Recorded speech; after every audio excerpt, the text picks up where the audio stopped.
Yeah, about a 7 out of 10. Let's list pros and cons. Pro, the combat. Dark Souls 1 has a great weight behind your attacks. It's simple enough that anyone can pick it up and have fun, while still offering plenty of techniques for you to master throughout your playtime. How much damage do I do to these guys now? Bang. I just one-shot the giant! Con, the combat. Sometimes you'll feel cheated by the game as you die to frustrating attacks or the at times wonky game physics. Okay. This feels really demotivating and can make the game seem harder to overcome. Okay. And epic! As these situations are often very unpredictable. Okay. Treasure. Oh, good. Lots of treasure. Yeah. Nice. Pro, the level design. Dark Souls 1 has some of the most well-inspired set pieces for a game to take place in, with Sen's Fortress and Anor Londo serving as great examples. The world is a lot of fun to explore as you discover different secrets and shortcuts which are at times crucial for making the game easier to get through. The bonfires are iconic, not just for their design, but for being visual representations of the progress you're slowly making throughout the game, and are therefore always a welcome sight. I deserve a bonfire, please. There's a ladder. There's a bonfire. Oh, thank oh my god. Con, the level design. See where I'm going with this? Sometimes the developer decides to be an absolute maniac face, complete and utter fucking bag hole, and make you navigate what can only be described as planks of wood glued together with a bloody Pritt stick. Okay. Want to jump to there. And I'm dead. This game is incredibly divisive, as a lot of the things that make the game good are also the reasons why the game can be really annoying. That's not- oh my god, the ball does go that way, what the hell?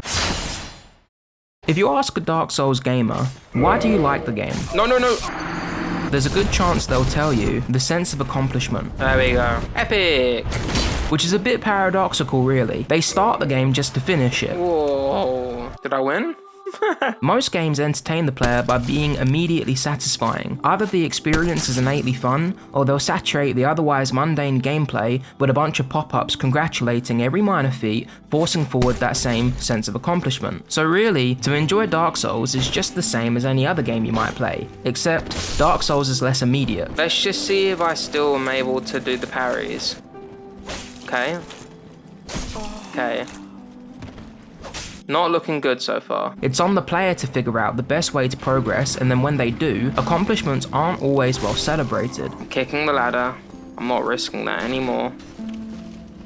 Boom. A lot of the time you'll find your own reasons to get excited based on the context of what that feat means to you. Stop throwing the pots down. What is up here? What the fuck? Okay, so now he's not going to be throwing massive rocks on my head. If you're someone who doesn't enjoy the gameplay, I hate you so much. If for you it doesn't have that same prestige and you lack the desire to work through it, just for the sake of being able to say, yeah, I beat that. And you got me, apparently. Then you won't like the game. Okay. I'm so close to giving up. I don't hold it against you, and if anything, I'm kind of envious at the fact that you've never felt the need to put yourself through it. Why good luck this guy? That's why good luck that guy.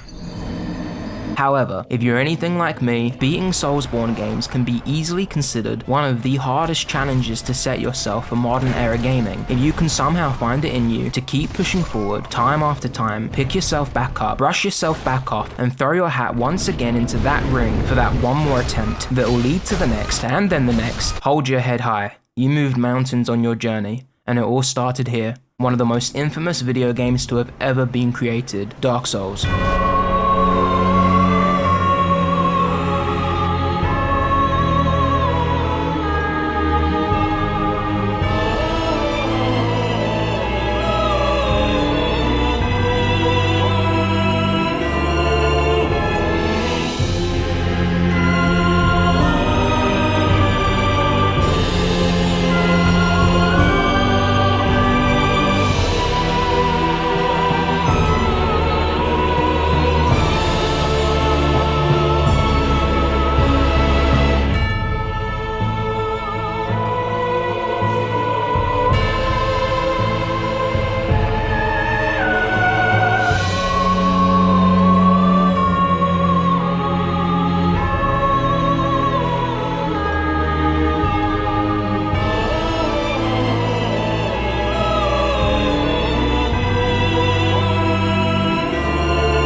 So what can I say that hasn't already been said? When these games first came out, difficulty was pretty much non-existent. The focus of the industry back then was on making games easier to play, so that then they would have a broader appeal. It would have been considered self-sabotage to purposely make a game inaccessible, segregating a huge majority of your audience with an impossibly steep and at times illogical learning curve. And there's still some truth to that. It was a bit ahead of its time. I mean, this was the same year that Minecraft was first released. The modern day gaming scene was still in its infancy, and most people back then really struggled to understand how to progress through Dark Souls. I've actually fully completed this whole game already once before this review, and yet I found myself getting lost in the sprawling labyrinth that is Dark Souls. These days, it's second nature to use third-party websites to try and find a wealth of information that makes the game much more manageable, but back then, many of us rarely used the internet to research the games we played, and so, most people were relying solely on word of mouth, which is still echoed today in this Dark Souls Reddit post I found. It was just brutal compared to every other game on the scene, and so Dark Souls began to earn a reputation, being viewed by many as the hardest video game of all time.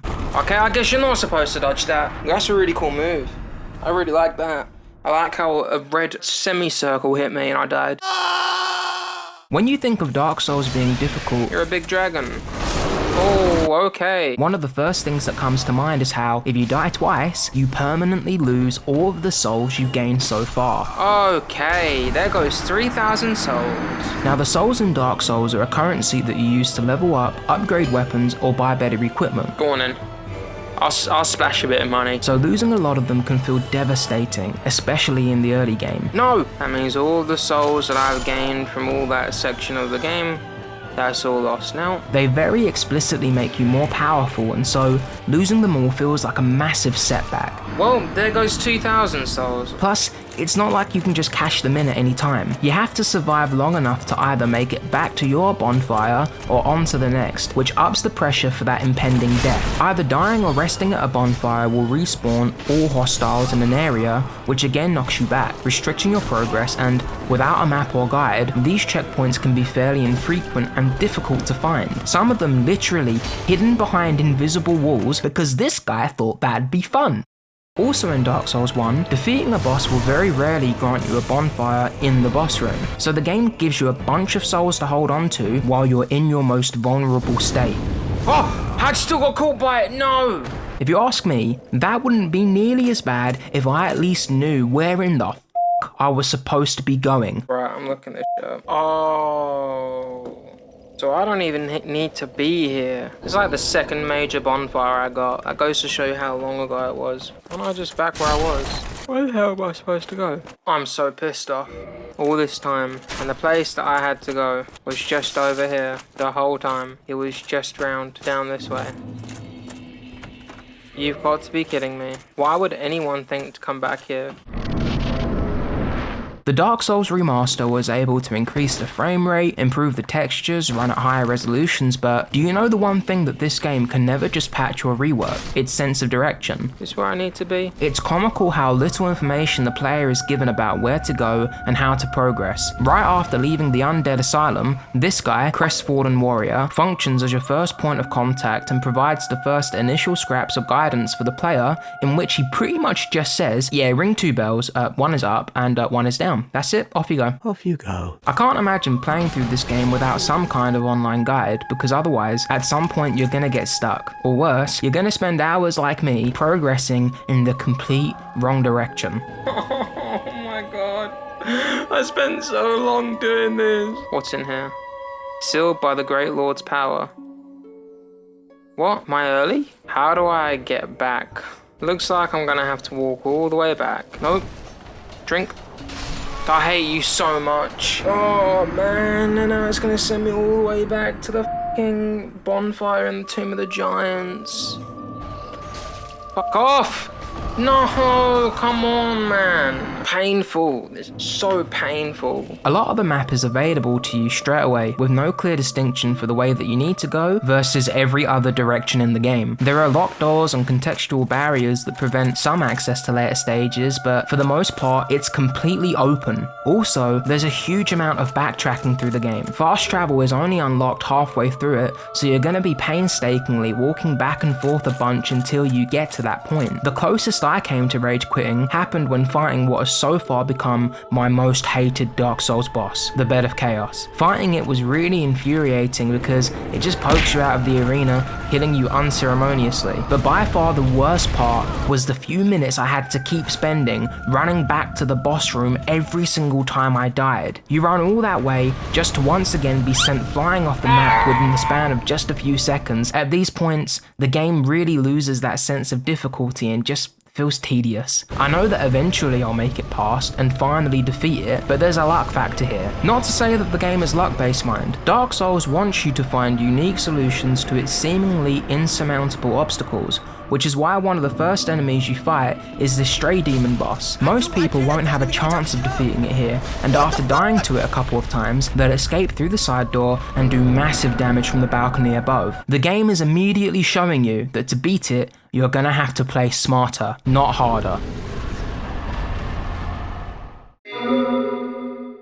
My favourite moments of this game are when I feel like I'm really being tested on the limits of what I can do as a player. The Smaug and Ornstein fight is a great example. This fight made me so angry. Hey, he does that attack. But I never once felt like I wanted to quit. You die and come back each time a little meaner, a bit more determined, knowing that on every attempt you are gradually getting better. Slowly you're able to more accurately get a read on your opponent, and most of the time there's very little ambiguity of the effect and severity of an attack. So you devise a strategy plan to counter it, putting those odds ever so slightly in your favour, and before long there won't be a challenge in this game that you can't overcome. Just like that, you just stagger him 7 times in a row, boom, victory achieved. Stop using heavy attacks, boys. That's the true essence of a Souls game, self-improvement to accomplish that which seems impossible.